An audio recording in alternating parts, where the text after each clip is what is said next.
अस्सलाम वालेकुम स्टूडेंट्स, ये आपका लेक्चर नंबर 5 है। और इससे पहले आपने इक्विलिब्रियम या तवाज़ुन फर्म का पढ़ा था। अब फर्म के तवाज़ुन की हमने आगे सूरतें पढ़नी है, केसेस पढ़ने हैं। सबसे पहले आप शॉर्ट इक्विलिब्रियम को डिफ़ाइन कर लें। शॉर्ट रन किस पीरियड को कहते हैं, जो इकोनॉमिक्स में जिस पीरियड को कहते हैं, जिसमें कि आप ना कोई नई फर्म एंटर हो इंडस्ट्री में, ना ही कोई छोड़कर बिजनेस जाए। फिर दूसरी शर्त यह है कि इतना टाइम नहीं होता कि आप अपनी स्केल ऑफ प्रोडक्शन या पैदावारी पैमाना बदल सकें, प्लांट का साइज़ यानी कि अपनी जो मशीनरी या चीज़ें हैं उसको बदल सकें। शॉर्ट रन वो पीरियड होता है। अब आपने इसकी ये दो ही बड़ी खुसूसियात हैं शॉर्ट रन की। अगर आपको ये शॉर्ट क्वेश्चन आता है कि शॉर्ट रन के सेलिएंट फीचर्स क्या हैं, या उर्दू में लिखा हुआ आता है कि शॉर्ट रन के अरसा कलील के नुमायाँ खुसूसियात क्या हैं, तो आपने यही लिखना है कि अरसा कलील में कोई फर्म सनत में दाखिल नहीं हो सकती, ना ही कोई फर्म इंडस्ट्री को छोड़ सकती है, ना ही अपनी नंबर 2 ना ही अपनी जिसामत पैदावारी जिसामत या प्लांट साइज़ में तब्दीली कर सकती। ठीक है, स्केल ऑफ प्रोडक्शन में चेंजेस नहीं ला सकती। ये इतना पीरियड। और बेटे ये बात आपने जहन में रखनी है कि क्योंकि वैरायटी ऑफ प्रोडक्ट्स होती हैं, जैसे एग्रीकल्चरल प्रोडक्ट्स होती हैं, इंडस्ट्रियल प्रोडक्ट्स होती हैं, कमर्शियल होती हैं, सर्विसेज होती हैं। अब हर चीज़ जो है ना उसकी शॉर्ट रन में हर एक का शॉर्ट रन फ़र्क होगा। बाज़ चीज़ें होती हैं उनके शॉर्ट रन बहुत मुख्तसर होता है, जैसे पेरिशेबल गुड्स आ जाती हैं, या फिर वो चीज़ें जिनकी एक्सपायरी डेट आ जाती है उनका शॉर्ट रन। और फिर बाज़ का शॉर्ट रन थोड़ा सा होता है, जो पैक्ड चीज़ें होती हैं उनका थोड़ा सा फिर भी आप उनको स्टॉक वगैरह रखे होते हैं तो उनका शॉर्ट रन, या मशीनें पूरी कैपेसिटी पे काम नहीं कर रही या लेबर पूरी तरह इंगेज नहीं है, तो आप उसको बढ़ा सकते हैं, उसका शॉर्ट रन थोड़ा सा बढ़ जाता है। लेकिन शॉर्ट रन की जो इकोनॉमिक्स में तारीफ़ की जाती है ना, वो यही है कि no exit, no entry, no change in plant size. अब आपके पास आ जाता है कि शॉर्ट रन में मुकम्मल मुकाबला का जो है परफेक्ट कंपटीशन में ये होता है कि आपके पास पढ़ के आप आए हैं कि प्राइस जो होती है वो डिमांड और सप्लाई फोर्सेस से मुकर्रर हो जाती है। वो प्राइस बराबर होती है average revenue, marginal revenue, price. और यही डिमांड कर्व होता है इसका। परफेक्ट कंपटीशन में यही डिमांड कर्व है, यही प्राइस है, ये एवरेज रेवेन्यू है, ये मार्जिनल रेवेन्यू। इसको अच्छी तरह पक्का याद कर। ठीक है, अब ये हर फर्म जो इंडस्ट्री में काम कर रही है वो प्राइस टेक करे, इसी प्राइस पर वो बेचेगी, इसी प्राइस पर उसको मुनाफा लेगी, या उसकी सूरत हाल क्या होगी, क्योंकि वो ख़ुद प्राइस डिटरमिन नहीं कर सकती, उसको प्राइस मार्केट में मिलती है। मुकम्मल मुकाबले में होता ही है कि प्राइस टेकर होता है। अब इस वजह से हमारे पास चार सिचुएशंस या 4 केसेस आ जाते हैं। ये पेज नंबर है आपका 122, और उर्दू में आप देखिए ये पेज नंबर है 205। अरसा कलील की खुसूसियात लिखी हुई हैं, और उसमें लिखा है कि हर फर्म जो है ना उनके, अब आपने दोबारा आपको बताने के लिए मैं बताऊंगी कि एक इंडस्ट्री जो होती है वो इस तरह होती है ना उसके अंदर कई फर्में काम कर रही हैं। टेक्सटाइल इंडस्ट्री है, उसके अंदर ABCDEFGHIJ K बेशुमार फर्में काम कर रही हैं।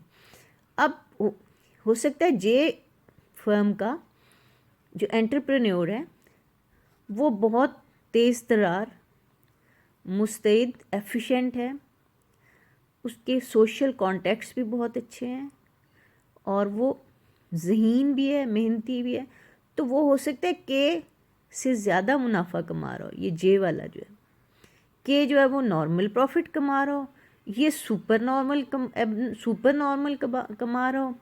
कोई और हो, उसका खुद बैठता ही ना हो और ख़ुद कोई दिलचस्पी ना लेते हो, या कौन जहन हो, या काहिल हो, सोशल कॉन्टेक्ट्स ना हो, तो वो हो सकता है नुकसान में हो। ठीक है, सी हो सकता है नुकसान में हो फर्म।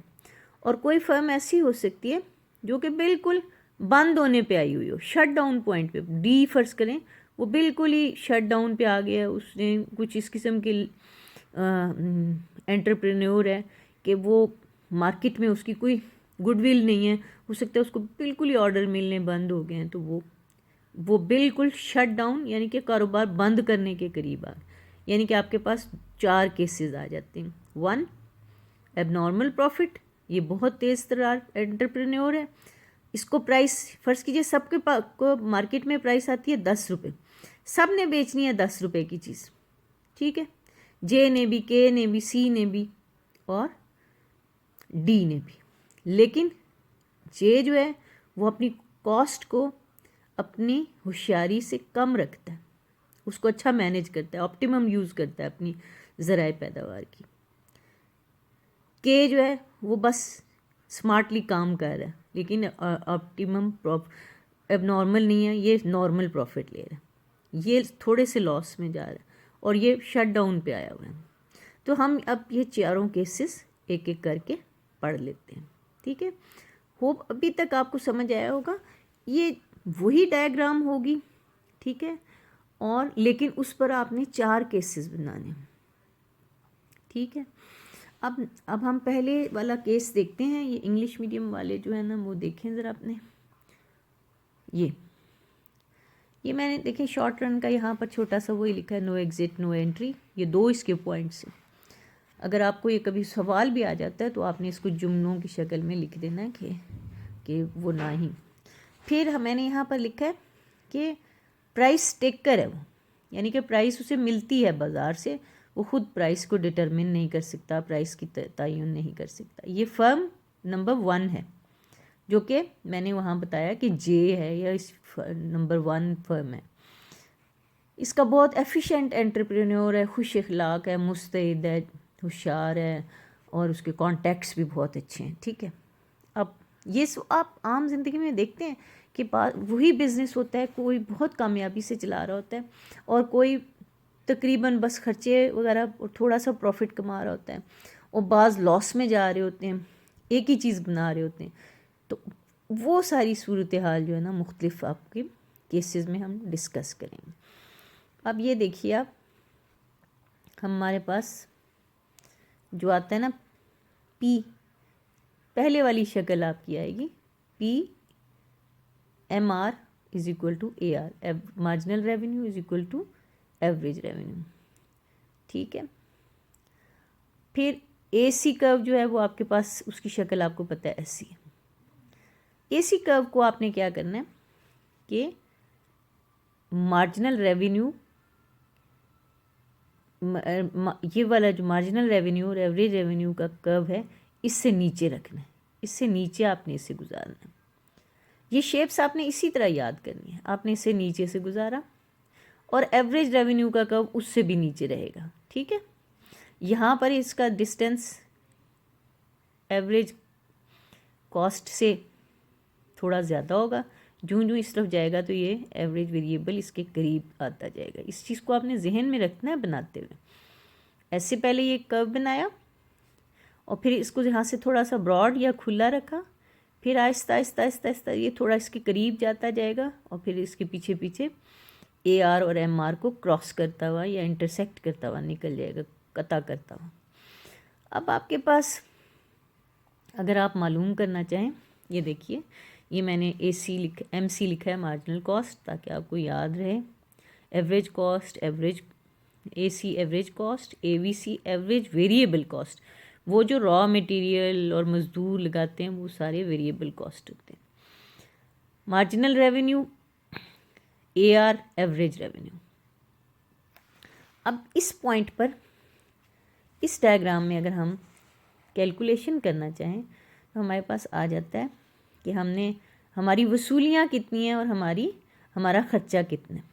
अब देखिए, OQ आउटपुट बेच रहा है वो OE पर, कितनी प्राइस पर है? OE पर। बल्कि आप ये देखिए कि OQEP ये उसकी कुल वसूली है, लेकिन उसका ख़र्चा कितना है? OQFB। ठीक हो गया, OQFB ये उसका ख़र्चा है, और OQEP उसकी वसूली है, रेवेन्यू। तो ये जो शेडेड एरिया है ये सारा उसका प्रॉफिट है। ठीक है, वो एबनॉर्मल प्रॉफिट कमा रहा है। ठीक है, यहाँ पर आप लिखेंगे आखिर में आकर, आप इसी तरह इन दोनों रेक्टेंगल्स को बता देंगे कि OQFB इसका ख़र्चा है या मसारिफ है, और OQEP इसकी वसूली है। तो ये जो शेडेड एरिया है ये सारा प्रॉफिट में आ जाता है। तो आप लिखेंगे total revenue is greater than total cost, so super normal profit ये कमा रही है। I repeat, equilibrium under abnormal profit, average revenue is greater than average cost. सामने इससे बड़ी आसानी से आपको नज़र आ रहा है कि आपने एवरेज रेवेन्यू की सीधी लाइन लगानी है सबसे पहले। ठीक है, एवरेज रेवेन्यू की आपने सीधी लाइन लगाई ऐसे करके, ठीक है, ये लगाई। अब आपने क्या करना है कि एवरेज रेवेन्यू ये है ना, यही MR है, यही इसका डिमांड कर्व है, और यही इसकी P है, प्राइस है। आपने AC को ऐसे बनाना है, ऐसे करके, ऐसे करके। ठीक है, अब AC जो है ना उसको आपने नीचे इतना रखना है कि आप शेडेड एरिया दिखा सकें। सही है, तो ये शेडेड एरिया जो है ना, आप इसे कहेंगे सुपर नॉर्मल प्रॉफिट कमा रही है ये। क्यों?